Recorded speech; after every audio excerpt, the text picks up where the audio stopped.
iHeartRadio app. The CONCACAF Nations League finals arrive at SoFi Stadium March 20th to 23rd. USA versus Panama, followed by Canada versus Mexico. Get your tickets now on Ticketmaster. For more information, visit CONCACAFNationsLeague.com/tickets. This is the KBLA Sports Minute with Ray Richardson. It's going to be an emotional night tonight for Lakers star Luka Doncic. First game for Doncic against his former team, the Dallas Mavericks, tonight at Crypto.com. Doncic played his first 6 seasons in the NBA with the Mavericks before he was traded to the Lakers on February 8th for Anthony Davis. This will be AD's first game against the Lakers since the trade, although he won't be in a Mavericks uniform. AD will be on the bench in street clothes. He's recovering from a strained abductor muscle. AD has played only 3 quarters for the Mavericks. In 4 games with the Lakers, Doncic is averaging 19 points and 5.8 assists. 7 p.m. tip-off tonight. If you don't have a ticket, you can catch the game live on TNT. The UCLA women's basketball team moved up to number 2 in this week's Associated Press Top 25 poll. Texas is number 1. USC is 4th. UCLA and USC are a combined 51-3. No debates, no speculation, just the info you need. That's your KBLA Sports Minute. I'm Ray Richardson. More news, opinions, and conversation when we come forward on KBLA Talk 1580. There's new reaction following the Trump administration's sweeping efforts to cut the federal workforce. Fired but not forgotten. The Testimony Project. Bearing witness, breaking silence, building community. KBLA Talk 1580 is committed to amplifying the voices of black federal workers impacted by the mass firings. Rooted in the black tradition of testimony, this initiative ensures that those who served us are not erased from history. Through firsthand accounts, investigative storytelling, and community-driven dialogue, we intend to expose injustice, preserve truth, and demand accountability. If you or someone you know has been forced out of federal employment due to the mass firings, please contact us at info@smileyaudiomedia.com or via the open mic feature on the KBLA 1580 app. We want to hear from you and share your story.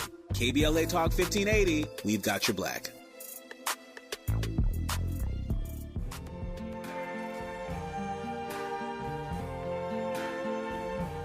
I see trees of green, red roses too.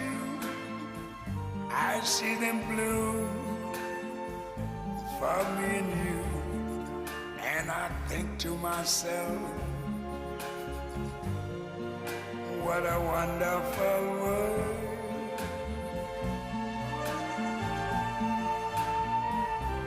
I see skies of blue and clouds of white, the bright blessed day, the dark sacred night. And I think to myself,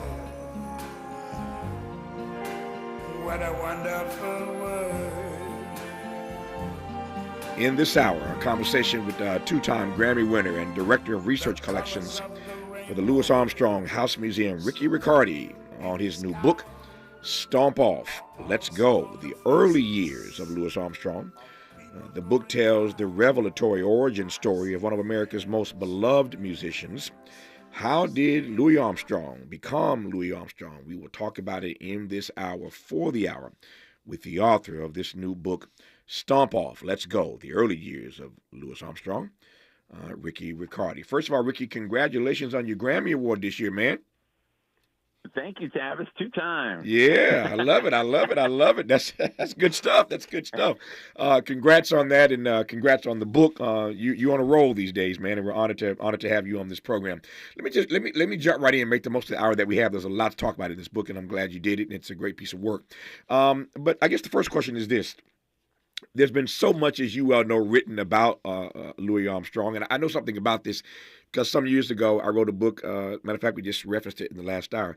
I wrote a book some years ago called Death of a King, and this is a book about the final year of Dr. King's life. And what I had to wrestle with, given all that's been written about Dr. King, is what makes my book uniquely different. And for me, it was just shining a searing spotlight on this last year of King's life. For all that had been written about King, nobody had gone just to the last year. And my view as a King student is if you really want to know who King was, You got to see him at the darkest hour of his life, and that is the last year.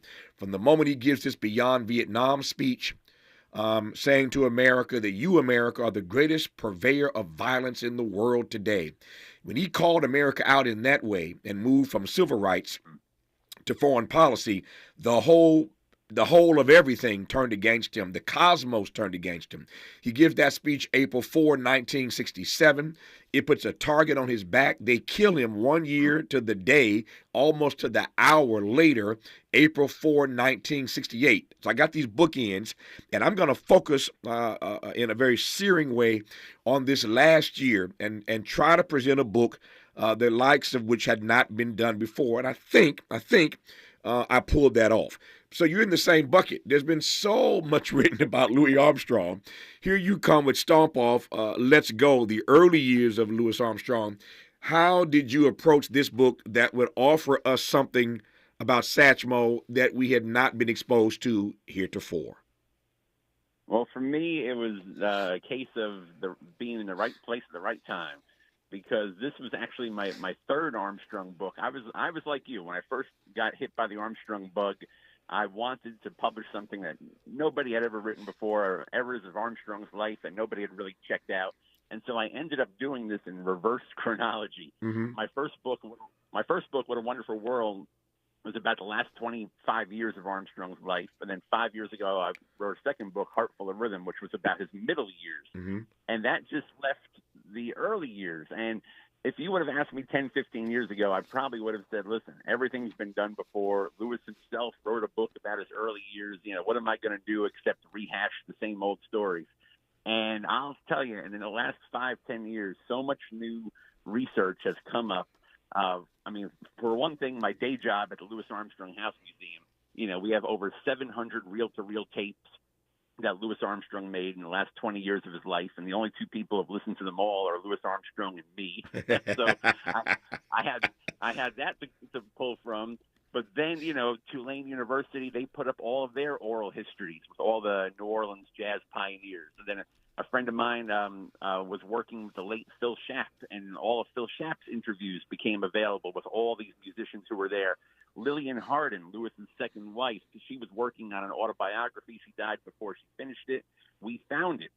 It's a whole long story in a storage unit. We had one day before it was going to go to the dumps. This is in 2019, and we found that. And then Ancestry.com, they started putting up the police records of New Orleans, and Newspapers.com started putting up articles, and I subscribed to the Black Press subscriptions, Chicago Defender, Pittsburgh Courier, all that. And I can now promise that even though you would think everything's been done before, there's something new on every page of Stomp Off, Let's Go. We'll talk about what's new on every page of this book when we come forward here. Let me just ask you one quick question first, though. It's a fascinating way to write a trilogy so far about one particular subject. But what do you learn writing about somebody backwards? Yeah. So the music of Armstrong in the 1950s and 1960s is what changed my life. And I was a 15-year-old kid. This is back in the 90s. And I started reading the books that were available at the time. And the narrative was Armstrong was a genius until about 1928, and then he sold out. He went commercial. He was a clown. He was an Uncle Tom. He was recording Hello Dolly, and what a waste of talent. And, you know, that was something I wanted to correct. And so by doing it backwards, you know, I somehow walked into it, but I was able to demonstrate, I hope, a consistency in Armstrong's life, that the musical values, performance values, everything he learned in those early years, he was still the same man in the 1930s, 40s, 50s, and 60s. So, you know, some people will hold up West End Blues from 1928, and they say, you know, how did that guy get to What a Wonderful World in 1967? I am now here to tell you it was the same guy. You know, all that stuff was in there from those early years in New Orleans. They made him who he was. They gave him those values, and he took those values around the world. How did Satchmo become Satchmo? That's the essence of this new book. It's called Stomp Off, Let's Go, The Early Years of Louis Armstrong. Ricky Riccardi, the author, is our guest for the hour. You're listening to Tavis Smiley. You guess this is La Vie en Rose. kiss me, heaven sighs, and though I close my eyes, I see love and rose. When you press me. Hope, agency, dignity. This is Tavis Smiley. Can you dig it? Come on! After you use Bounce Dryer sheets and realize how fresh, soft, less wrinkled, and less staticky your laundry can be, you'll put a sheet on it every time.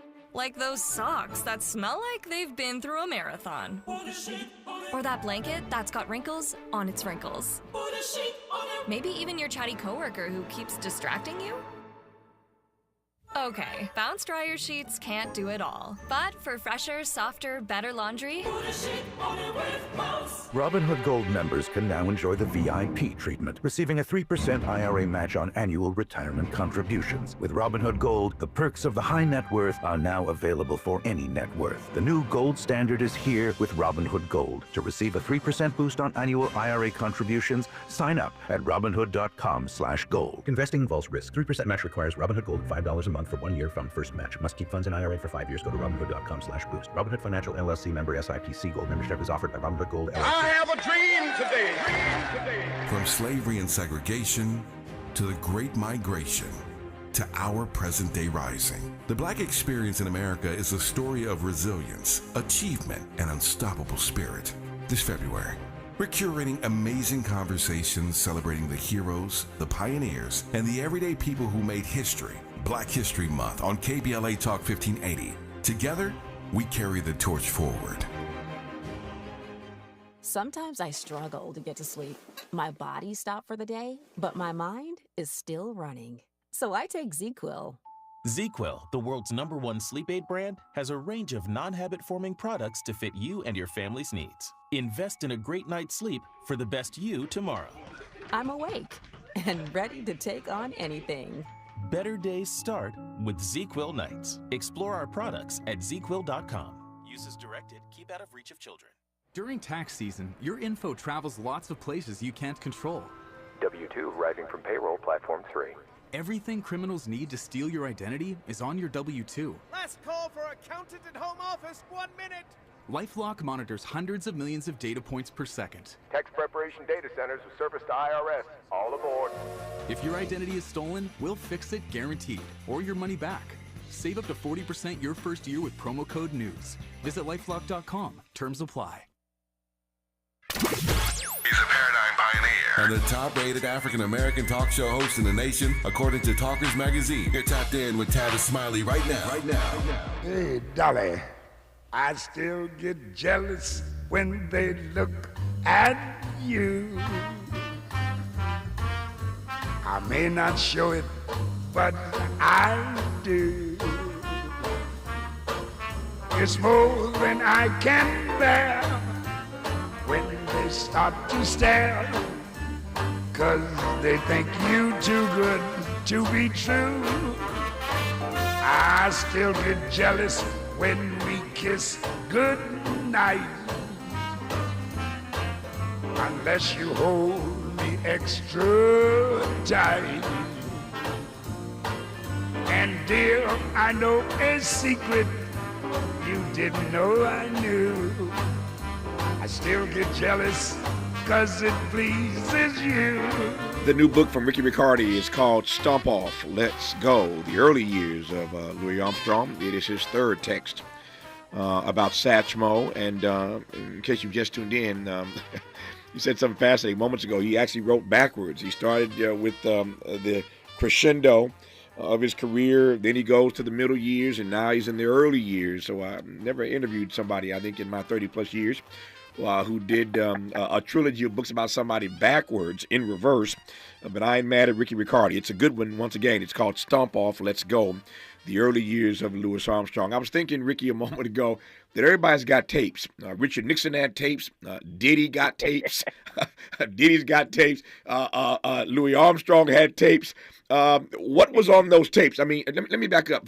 Before I get to what's on the tapes, what was behind all those years later the decision by Satchmo to record these tapes? What started that? So Armstrong had tremendous self-awareness, and it doesn't just come from an egotistical standpoint. He was able to look back at his life and realize what he had achieved, what he had overcome, and he thought that, you know what, this might be important one day for, the way he put it was for posterity, and I'll come back to that phrase in a minute. But, he had also read a lot of wrong-headed stuff written about him, a lot of mean-spirited stuff written about him. And at some point, when he bought his first tape recorder in December 1950, I think he realized, hey, this will give me an opportunity to kind of talk to the future, to get my ideas, my thoughts down, because he was very savvy. He knew that he could not go on the Johnny Carson show and talk about marijuana or talk about being black in America or talk about racial discrimination. But he could do that on his tapes and make sure the tapes would survive. And then all of a sudden, 10, 20, 30, 40, 50 years after he died, there he is speaking for himself and telling these stories. And so we have one tape where he actually gets into an argument with his wife, Lucille, and they are going at it. I can't even quote what they're saying to each other. And Lucille has no idea that he's tape recording it. And so at one point she tells him, she goes, "Turn off that thing, erase it." And he goes, "No, it's for posterity." That's funny. I love Ricky, the presence of mind he had to record those tapes, again, to his phrase, for posterity. And obviously these tapes have come in handy, 700 tapes all these years later. But I love the presence of mind, that he knew who he was. He knew what he could not say, what he could not do in real time, given racism and segregation and Jim Crow. I get all that. But he knew who he was. He was aware of the time in which he was living. But he also obviously knew the value of putting this stuff on tape, here again, for posterity. Tell me more about that mindset. We'll get to the story in a moment, but the mindset of one who understands in that moment he needed to do this for history's sake. Well, again, he had seen so much written about him, and I think he figured, you know what, I'll be my own archivist. That way, years from now, when people want to learn about me, they're going to have to come to me. They can try to read the musicologists and read the critics and read the historians, but why not, go right to the source? And, another story I love to tell, Armstrong had a trombone player named Trummy Young, and Trummy's daughter, Andrea, told me that in the 1950s, anytime Lewis went back to Chicago, I mean, that was like a second home for him. And so, word would get out that Louis staying at the Palmer House, and all of a sudden, everybody would be waiting around in the lobby. And as soon as the elevator door would open, he would walk out, and people would, "Hey, Pop, say Satch," and he would just walk up and down giving out money. Here's 100, here's 50. Oh, you haven't worked here, take 20, do whatever. And so word got back to Armstrong's manager, Joe Glazer, and Glazer called him and said, "What are you doing, Louis? You're giving away all your money." And he said, "What do I need money for? They're going to write about me in the history book someday." And so it was that, like I said, presence of mind that, I'm an important figure, and let's make sure that all sides are covered, the good, the bad, and the ugly. It's going to be on tape. He made scrapbooks. He wrote autobiographical manuscripts. He designed collages. He set up his entire archive. And honestly, that's when Armstrong's scholarship started to change, because in the 10, 15, 20 years after he died, you still read a lot of the same old tired narratives that I mentioned before, that he was commercial and the smile was hiding something, and, he made all these choices just to appease white audiences. And then all of a sudden, once you hear him on tape and you hear him angry and you hear him cursing and you hear him also laughing and you hear him telling the dirtiest jokes you've ever heard in your life, you realize, oh, man, this was a human being, and he has given us a gift. Yeah. This is an impossible question, but do with it what you can or what you will. On these 700 tapes that only Pops and you have heard in their entirety, what's there? I mean, how would you describe what this collection is, does, offers us? Well, about half the tapes are music. Armstrong would make mixtapes where, he didn't want to carry a bunch of records on the road with him. So if he was home for a while, he would dub whatever he had lying around to tape. And sometimes when he was alone, he would be his own disc jockey. You know, he would talk to his imaginary audience and tell them. So to all the hip hop fans listening, they didn't start the mixtape. Louis Armstrong did that. Right.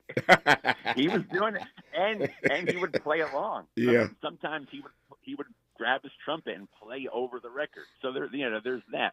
But the other half are these spoken word tapes. And, you know, sometimes it's him by himself setting the record. Sometimes it's him and his wife, him and friends. Sometimes, you know, they are telling jokes. Sometimes the conversations are kind of tense. But it's all there. It's all on tape. It's all been digitized. And I should mention, it's all available. You can go to the Louis Armstrong House website. You can go to our digital collections. All the tapes have been digitized. And I have to recommend the documentary by Sasha Jenkins, Louis Armstrong's Black and Blues. That's streaming on Apple TV. That came out in 2022, and that is all based on the tapes and Armstrong's archives. It's a great primer to explore that side of Satch. Did the folk in his you told us about his wife Lil a moment ago? Did the folk who came into his presence have any idea they were being taped? Oftentimes. Most of the times they did, but there's a few tapes where you hear it, where somebody will walk up to the tape recorder and be like, "Pops, the tape recorder's on." He's like, "It's fine, leave it, leave it on, leave it on." Yeah. Most of the time, I think people just got used to it. So these tapes are clearly revealing, but anything on these tapes that you think, in retrospect, Pops would think or find to be embarrassing? No, because like you said, he was, very comfortable in his own skin. And less than a year before he died, he made a tape in which he kind of wanted to set the record straight on a number of subjects. And at the very end of the tape, he goes, "My life has always been an open book, and I've got nothing to hide." And so, that's, for me, it's a biographer's dream, because to have the source, talking for 700 tapes, maybe 1,400 hours. I've been able to fill up 3 books, mostly with his words. And again, you don't have to agree with all of his opinions, but at least now he gets to speak for himself. At least his opinions are out there. Now you can discuss, why he made choices and why he did what he did. Yeah. As I'm listening to you, I'm thinking I better start making some tapes. I better. Well, I mean, that's the thing. Yeah, I've played some of these tapes for people, and they say, "Oh my God, they're podcasts." It was Armstrong in 1956 by himself talking for a half hour. So he was doing that before it was hip, also. Yeah, if I want them to say the right thing about me, I better start making some tapes like Pops did. I love the idea. Let me go straight now, Ricky, to this point you raised earlier. As I'm working my way into the book here, again, if you just tuned in, our guest is Ricky Riccardi. He is the author of not 1, not 2, but 3 books about Satchmo. His latest is called "Stomp Off, Let's Go: The Early Years of Louis Armstrong." I'm working my way inside the pages here as we navigate this conversation. But you mentioned this sold out thing, and that had to annoy him. I can't imagine anybody wants to be called a sellout. But it particularly, I suspect, had to annoy one of his stature, one of his gift, and one who has given us so much even all these years later. So my question is, how did he process this notion of people calling him a sellout? It hurt him. Even his wife talked about it in her widowhood, that it hurt him deeply. She said nobody really stopped to dig him. And that's kind of like the crux of this book. This book, once you read what he went through and how harrowing his childhood was, and basically surviving the Deep South and emerging intact, and then he goes on to become the first black pop star, and he's making movies and he's making records. He's breaking box office records. First African-American to host a nationally sponsored radio show. First African-American to get featured billing in a Hollywood film. He's recording interracial records. He's doing the first integrated vocal duet with Hoagy Carmichael. He's doing his own announcing for the first time in the South. One thing after another. And then by the 1950s, he's arguably more popular than ever, especially around the world. He's America's ambassador of goodwill.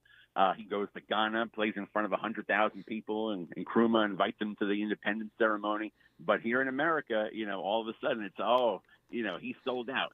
Jazz is now modern music. It's the domain of Dizzy Gillespie and Miles Davis. And a lot of the young musicians, they criticized him. I mean, Dizzy called him a plantation character. And that got so far under his skin that by the end of his life, maybe 2 years before he died, he was in the hospital, and he was really bitter because he felt like he was on his deathbed, and people were going to just remember him. His own people were going to remember him as a sellout, as an Uncle Tom, somebody who just comprised all their values just for cash or whatever. And he wrote some really, I didn't even know how to describe it. Just he poured all of his anger out. But there was this kind of happy ending because he did survive that stay in the hospital. And in 1970, he celebrated his birthday. And all of a sudden, Miles Davis came to the session, and Ornette Coleman came to the session, and Dizzy gave him a big tribute at Newport. And I think he did have this 11th hour reconciliation with, black jazz artists, black musicians, black entertainers, and they kind of realized that, with that, as Dizzy said, no him, no me. Yeah. See, I'm glad you went there because I was just about to ask. It's one thing for critics or others to say you sold out. It's another thing for your peers, those jazz greats, to call you a plantation character as Dizzy did. So that 11th hour reconciliation puts a smile on my face. But it must really cut deep when those who are in your profession start calling you names like that. And that's the thing, for most of those people, they were just looking at it surface level. They would see Armstrong on the Ed Sullivan Show, and he'd come out with a big smile, and he would do a love song, and and whatever, maybe do some comedy numbers, and they would kind of cringe. And really, it wasn't until people got to know him. I mean, even Dizzy said, once he moved to Corona, Queens, he literally lived a half a block away from Lewis, and he spent some time with him. He said he was the most natural man he had ever been around. And he goes, as a young man, I misjudged him. He goes, what, that smile that I thought it was just this put upon thing. He said that was Lewis's refusal to let anything, any racism or anything was not going to take away his joy of performing. And Dizzy said, as a young man, I misjudged him. And even Miles said, when you spend time with him, you realize he was the same way off stage. He was the same way in front of black people. He was the same way in front of white people. He said, but once you do it in front of white people, he said, they call you an Uncle Tom. He said, but because I can attest, he goes, he was that way. He was natural. He was warm. He was, what you see is what you get. Yep. One more broad question here, and when we come forward, I'll get straight way into the pages of the book and learn more about the early years, the new stuff about Satchmo that Ricky Riccardi brings us in this fascinating new text. But you made the point earlier that part of what makes this book is that so much new stuff has come out, so much more research, so much more data about his life, his legacy has come to the fore. Did any of that change your view of the Louis Armstrong that you thought you knew? Not me. I mean, thank goodness, because after 2 books, it would have been pretty embarrassing to say, whoops, I guess I had it wrong after all this time.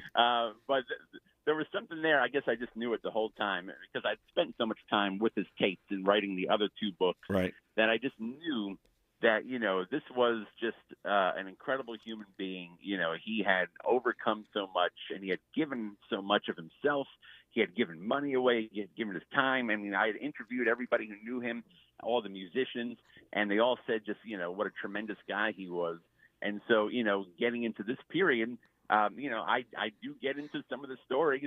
He did have his, we could talk about this later, but his little effort being a pimp and, and he was arrested multiple times in New Orleans, and, and some people remembered him as a teenager, said, oh, no, he was a bad dude at that time. But, that's the thing. He still managed to kind of escape that. And as he said, he was here in the cause of happiness. Yeah, the cause of happiness. I love it. When we come forward, we'll talk about that harrowing childhood. We'll talk about the PIMP. We'll talk about the marijuana and the cause of happiness. The book is called Stomp Off. Let's go. The early years of Louis Armstrong. Its author is our guest, and I'm glad about it, Ricky Riccardi, right now on Tavis Smiley. What's your quarrel with the world? You're listening to Tavis Smiley.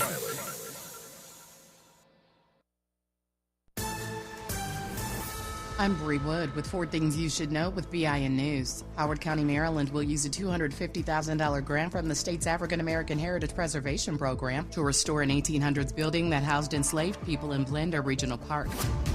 The D.C. government launched a website to help federal workers who lost their job navigating unemployment filing. The UCFE program is for those who lost jobs through no fault of their own and live or worked in D.C. Get more info at unemployment.dc.gov. Karen Huger, star of Bravo's Real Housewives of Potomac, will be sentenced tomorrow in Maryland for DUI and negligent driving after crashing her Maserati last March. Prosecutors are seeking a 6-month sentence. And Washington, D.C. is remembering 88-year-old Grammy-winning singer Roberta Flack after her death. Born in North Carolina and raised in Arlington, she won a scholarship to Howard University at 15. Mayor Muriel Bowser praised her contributions to D.C. and the world. Get BIN News on demand 24/7 on the iHeartRadio app. The CONCACAF Nations League finals arrive at SoFi Stadium March 20th to 23rd. USA versus Panama, followed by Canada versus Mexico. Get your tickets now on Ticketmaster. For more information, visit CONCACAFNationsLeague.com/tickets. This is the KBLA Sports Minute with Ray Richardson. It's going to be an emotional night tonight for Lakers star Luka Doncic. First game for Doncic against his former team, the Dallas Mavericks, tonight at Crypto.com. Doncic played his first 6 seasons in the NBA with the Mavericks before he was traded to the Lakers on February 8th for Anthony Davis. This will be AD's first game against the Lakers since the trade, although he won't be in a Mavericks uniform. AD will be on the bench in street clothes. He's recovering from a strained abductor muscle. AD has played only 3 quarters for the Mavericks. In 4 games with the Lakers, Doncic is averaging 19 points and 5.8 assists. 7 p.m. tip-off tonight. If you don't have a ticket, you can catch the game live on TNT. The UCLA women's basketball team moved up to number 2 in this week's Associated Press Top 25 poll. Texas is number 1. USC is 4th. UCLA and USC are a combined 51-3. No debates, no speculation, just the info you need. That's your KBLA Sports Minute. I'm Ray Richardson. More news, opinions, and conversation when we come forward on KBLA Talk 1580.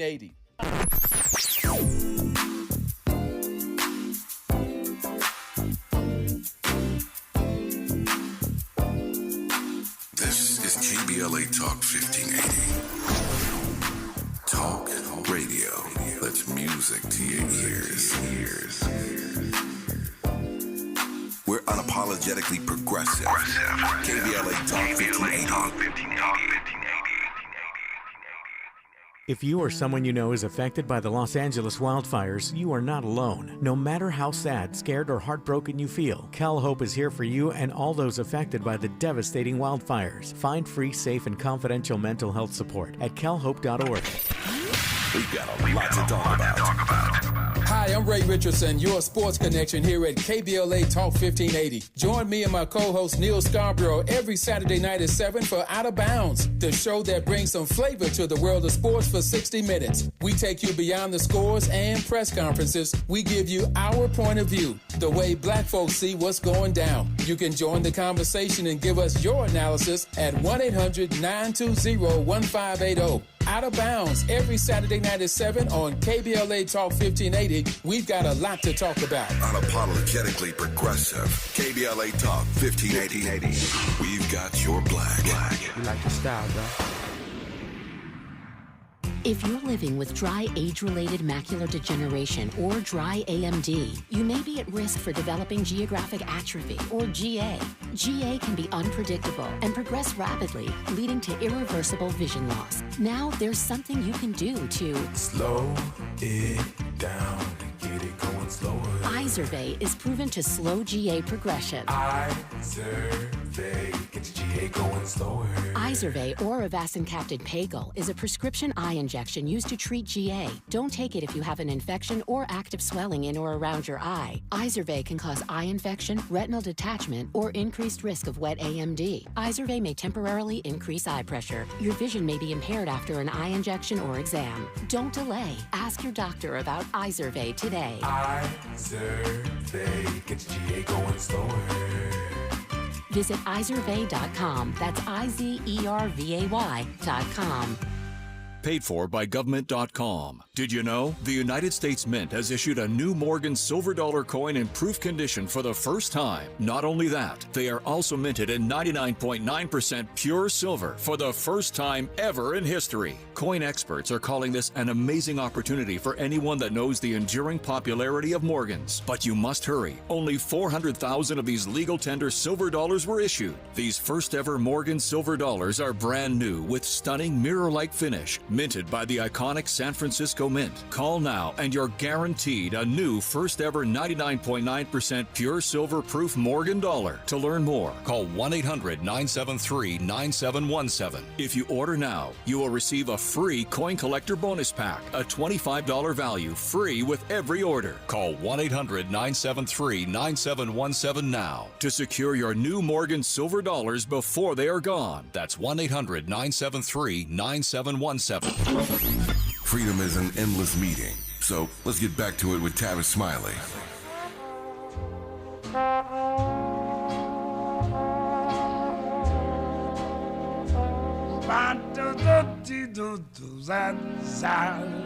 Oh, when you smiling, when you smiling, the whole world smiles with you, baby. It's the new book from Ricky Riccardi. It's called Stomp Off. Let's Go. The early years of Louis Armstrong by this two-time Grammy winner. And I'm delighted to have Ricky Riccardi back on this program. This is the third book he's written about Satchmo. And I always delight in learning more about one of the greats, Louis Armstrong. So, watching my time here now, Ricky, tell us about those harrowing early years of his childhood. Yeah, so Armstrong was born in 1901 in New Orleans, and almost immediately, as soon as he was born, his father splits the scene, and his mother actually also left not too long after. He spent the first 5 years living with his grandmother, but then his mother, she needed some help at home. She had another daughter, and she was doing whatever she could to make ends meet, including working as a prostitute. And I was able to find the arrest records showing when she was arrested, occupation, prostitute, going to the house of detention for 30 days also. All of that was true. And so Armstrong was a 5-6-year-old kid, and now he has to go home, into this dangerous neighborhood, the Third Ward, the battlefield, they called it. And he basically spends the next few years almost like a street urchin. He is walking the streets, he's selling newspapers, he's running errands, and eventually going to school, but really he needed to work. So around the age of 7 or 8, he starts working for the first time. There was a Jewish family that lived 2 blocks away, the Karnowski family. They gave him some work, and that helped him. But really, it is just anything you could think of. Poverty does not cover the level that Armstrong grew up in. No indoor plumbing, outhouse in the back. It was a one-room flat that they lived in. And like I said, his mother would sometimes disappear 20, 30 days at a time, and Louis, 8, 9 years old now, would have to cook and put his money together and support his sister. And he said the only time he was scared as a kid was when the police were around. And he said that they would whip his head and ask his name later, and so he had to survive that. And I think the only thing that really kind of saved him was music. It's New Orleans at the turn of the century, and so they don't have a name for it yet. It's not called jazz yet, but it's starting to come together literally in his backyard. Armstrong grows up at 1303 Perdido Street, and the Funky Butt Hall where Buddy Bolden played was 1319 Perdido Street. It's a couple of doors down. Mm-hmm. So he's hearing the music. He eventually starts singing in a quartet. He falls in love with the cornet playing of Bunk Johnson and Joe Oliver. But I don't even know what we would be talking about right now without the events of New Year's Eve, 1912. Armstrong and his quartet, they're walking up and down Rampart Street singing, passing the hat for tips.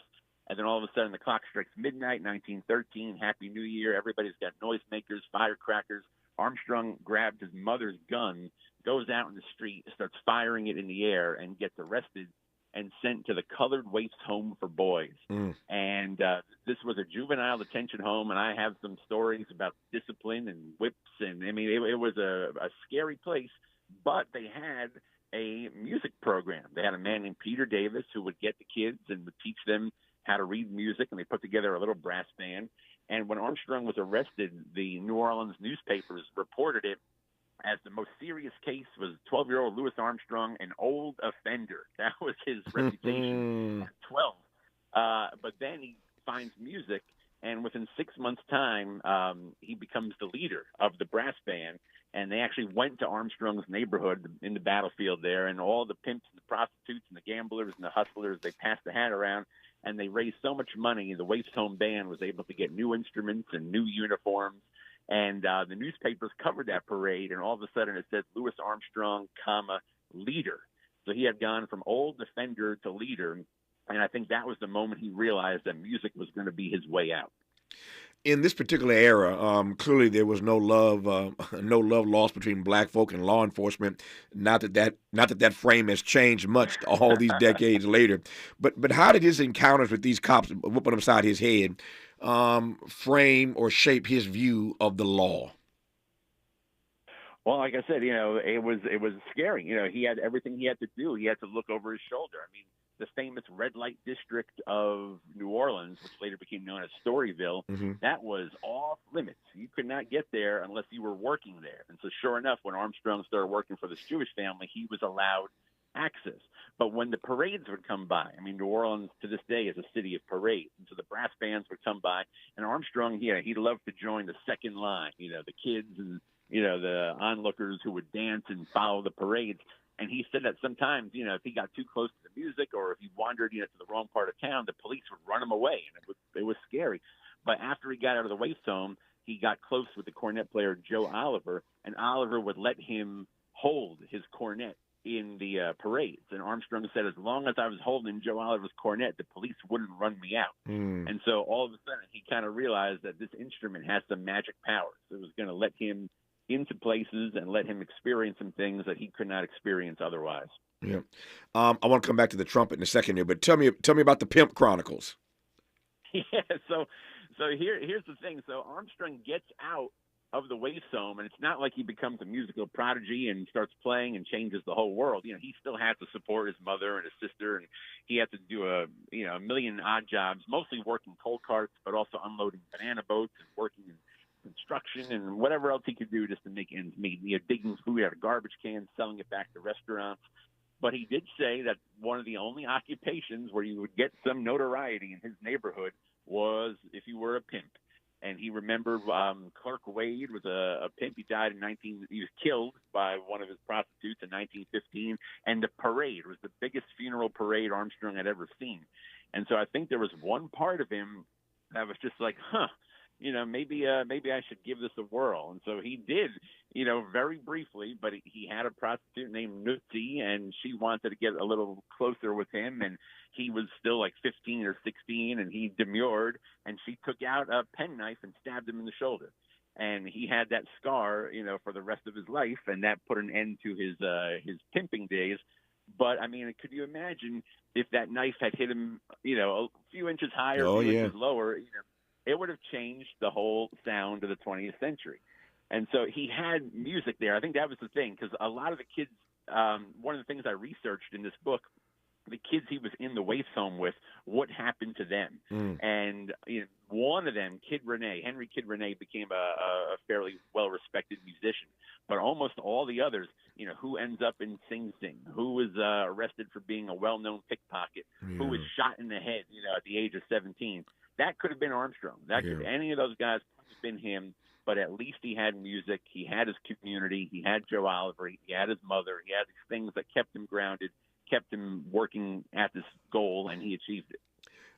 We live in an era now where marijuana use obviously is legal, and there are all kinds of artists from Snoop to Willie Nelson who are very public about their embrace of marijuana. For Satchmo, when did that obsession? Maybe obsession is the wrong word. When did that predilection? Maybe predilection is better than obsession. When did the predilection for him begin? In the late 1920s, he was actually introduced to it. Some white musicians came to the Savoy Ballroom in Chicago. They said they had a new kind of cigarette, and Lewis and his friends, they were a little suspect at first, but he goes, I'll try it. And he loved the effects so much that by December of 1928, he recorded a song called Muggles, which was a tribute to marijuana. And from that moment on, early on, I think he would use it sometimes before performances or before recording sessions. But eventually, he said he came to use it as a medicine. It was just part of his day just the toll of being black in traveling and going through the South and not having anywhere to stay or a restroom to use and all that stuff. It was just a way just to take the edge off and kind of keep him, grounded. And so in the 1950s, he could not go on TV and talk about this, but we have tapes where he threatens to, he threatened to quit the music business, and he actually tells his manager, because who else in my race is doing so much that as I am, and the government, he says, should be buying it for me. I love his mindset. I ain't mad at him. They ought to be supplying me marijuana. The book is called Stomp Off, Let's Go, The Early Years of Louis Armstrong. It's by Ricky Riccardi. I've got more questions for him when we come forward on Tavis Smiley. Interrogating and unpacking. That's what we do around here. You're listening to Tavis Smiley.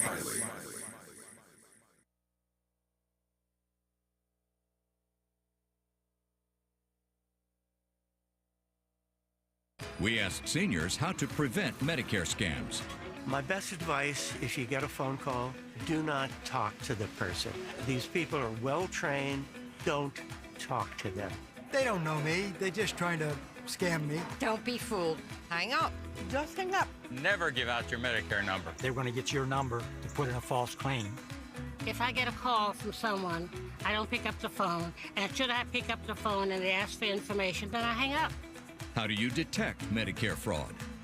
Just like I check my credit card statements, I check my Medicare statements monthly. Scammers can get a hold of your number, order medical devices through your account, and you're not even going to know about it if you don't look at your statement. Check your statement every month. If you get your statement and you see something that you know you did not have done, you report it. Call your senior Medicare Patrol. To report Medicare fraud, call the Senior Medicare Patrol at 855-613-7080. Who cares about the black community in Altadena? We do.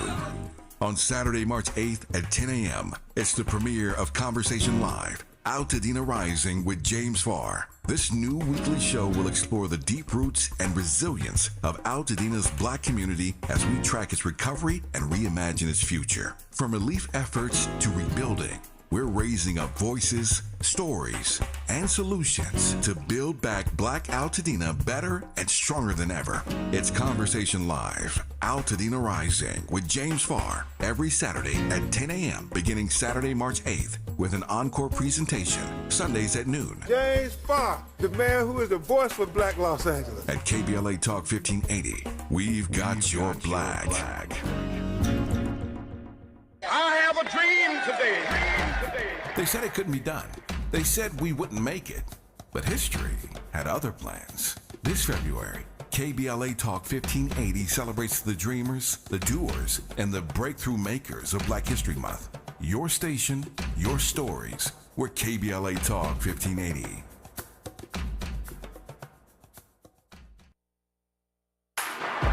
Less monologue, more dialogue. Tavis Smiley continues right now. Everybody's got a song about marijuana. Snoop, D'Angelo, Rick James, Bob Marley, the list goes on and on and on. You heard Ricky Riccardi mention a moment ago that Louis Armstrong had one too. It's called Muggles. Here's a taste of it.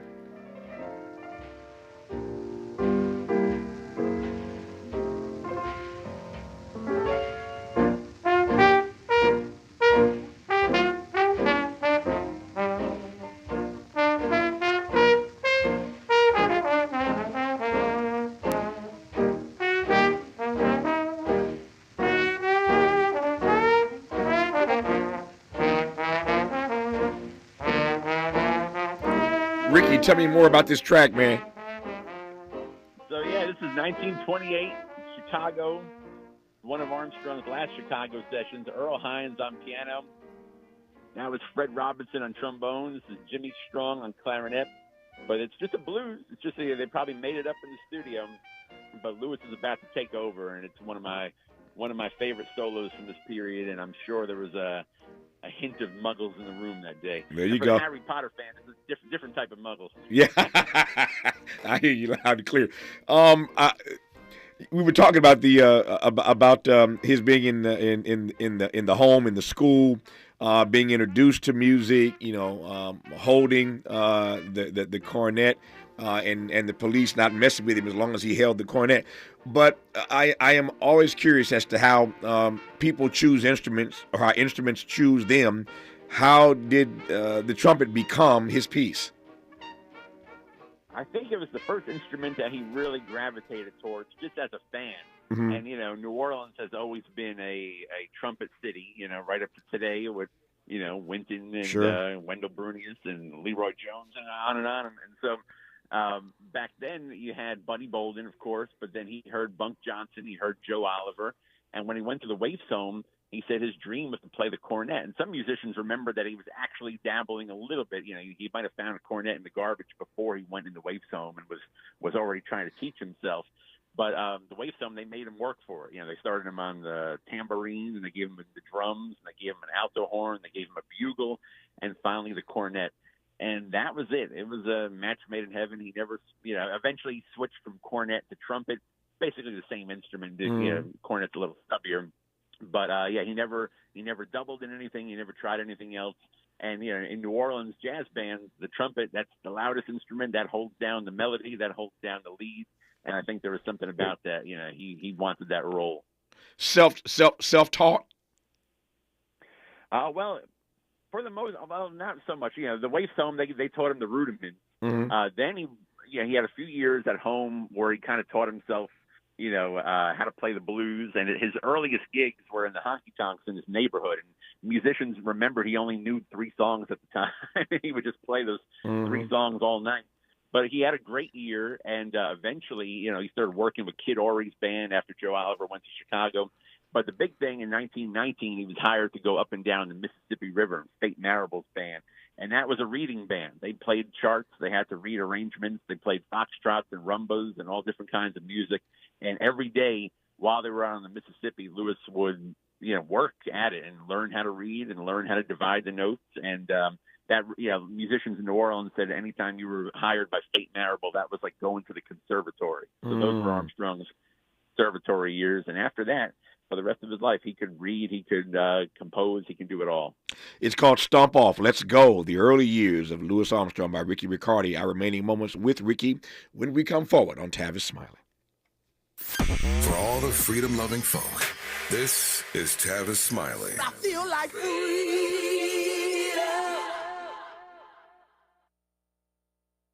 If you're like me, 60 and retired, making ends meet, especially here at the supermarket and drugstore, is tough. I'm so blessed to have found benefitscheckup.org. It's a free and confidential website from the National Council on Aging that connected me to $1,200 a year in programs that help pay for food, medicine, utilities, and more. Maybe it can help you. benefitscheckup.org.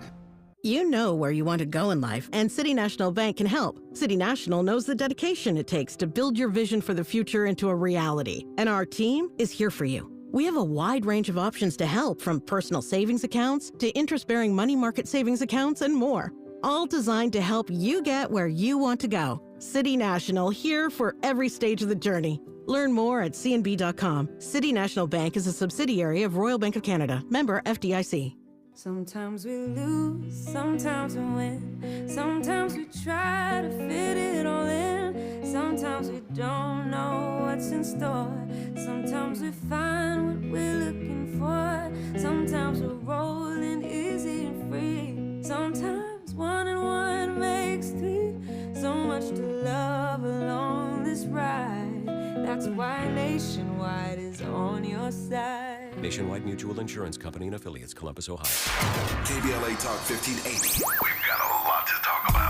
KBLA Talk 1580 reminds you, when we fight, we win. The Youth Justice Coalition is challenging America's addiction to incarceration and discrimination. YJC works to dismantle policies leading to mass incarceration, law enforcement violence, and the school-to-prison pipeline. Their approach, transformative justice, community intervention, free LA high school, legal defense, and system monitoring. YJC promotes safety without relying on prisons. Their goal, prevent system contact and help people exit the system through direct action, advocacy, and education. Want to get involved or need help? Call 323-235-4243. That's 323-235-4243. Join YJC in creating change. When we fight, we win. KBLA Talk 1580, your voice for justice. This is a community call to action from KBLA Talk 1580.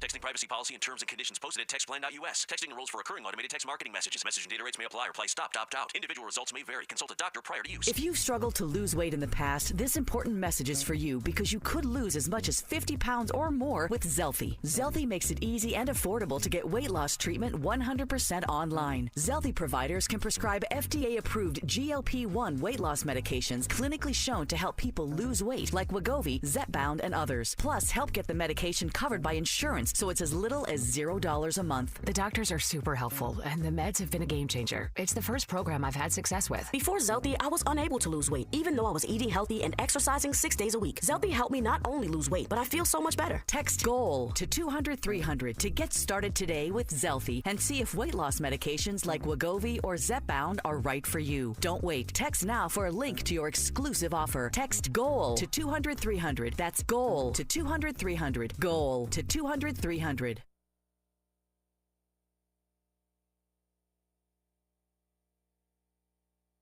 More honesty than you can handle. More empowerment than you can imagine. You're tuned in to Tavis Smiley. Just 2.5 more minutes left here with Ricky Riccardi. I've enjoyed this conversation immensely. Always a beautiful thing to learn more about the artists who are on the soundtrack of our lives, especially the greats like Satchmo, Pops, Louis Armstrong. The book is called Stomp Off, Let's Go, the early years of Louis Armstrong. In the 2 minutes I have left, Ricky, what are you proudest of in terms of new content about the life and times, certainly the early years of one Louis Armstrong? I think I'm most proud of the fact that I managed to basically just quote Lewis and the people who were there. Yeah. So, you won't read many 21st century musicologists or, old white critics and stuff like that and get their take. No, every time I'm dealing with one of these stories or one of these anecdotes, I'm quoting Lewis, I'm quoting Lil, I'm quoting, the musicians, the people, Lewis's sister, she's throughout the book. And so, I wanted to give them a platform to tell the story the way it's never been told before. Yep. And how important is it for you to be able to, how might I put this, correct the historical record? It is amazing to me. I close this conversation where we began. I asked you at the start, how do you write a book that hasn't been written before when so much has been written about Louis Armstrong? The flip side of that is when stories persist for so long, at some point, somebody's got to come along and correct the record, right? So there must be some joy in being able to write a book that in some ways corrects the historical record of this popularly studied period of his life. There's no way around it, Tavis. When I was in high school, I dreamed of writing a book about Louis Armstrong that would correct the record. And, I never thought I had 3 books in me. But I'll say it right now, there's so much to Armstrong. I mean, to me, he is the definitive figure of the 20th century that somebody else can come and write 3 more books and not even repeat my 3 books. There's that much there. But at least my version of the Armstrong saga is complete, even though my dream now is to go back and revise the first book, because I keep learning. Yeah. So there'll never be an end to it. I keep learning. I just want to share it with the world. When you got 700 tapes, it's inexhaustible, the research that one could do to bring forth new stuff about Louis Armstrong. We celebrate Stomp Off, Let's Go, the early years of Louis Armstrong. It is the new one from Ricky Riccardi, 2-time Grammy winner. Once again, congrats on the Grammy Award. Congrats on the book. And as always, Ricky, thank you for a spirited conversation. I've loved it and enjoyed a great deal. Thank you, sir. Thank you, Tavis. Hope to see you in Queens one of these days. I look forward to it. More of Tavis Smiley when we come forward. KBLA 1580 Santa Monica. I'm Bree Wood with 4 Things You Should Know with BIN News. Howard County, Maryland will use a $250,000 grant from the state's African American Heritage Preservation Program to restore an 1800s building that housed enslaved people in Blender Regional Park. And Washington, D.C. is remembering 88-year-old Grammy-winning singer Roberta Flack after her death. Born in